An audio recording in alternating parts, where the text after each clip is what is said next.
Yun, so guys, unang araw ng Banyamos Festival, nandito tayo ngayon sa Olivares Plaza. Paparada tayo Civic Parade. At nandito na tayo ngayon sa booth kung saan makikita ang iba't ibang produkto ng ating barangay ng Tugtuging Butho. Yan, so guys, magdidibot muna tayo. Ayan ang iba't ibang products. Ayan ang booth natin. Tugtuging Butho. Ayan ang booth.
Maraming pumupunta guys dito.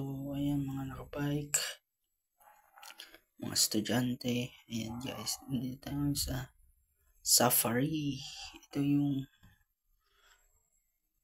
sinasakyan ng kabayo. Ayan, makikita mo guys. Ayan yung stage. Ang lawak dito guys.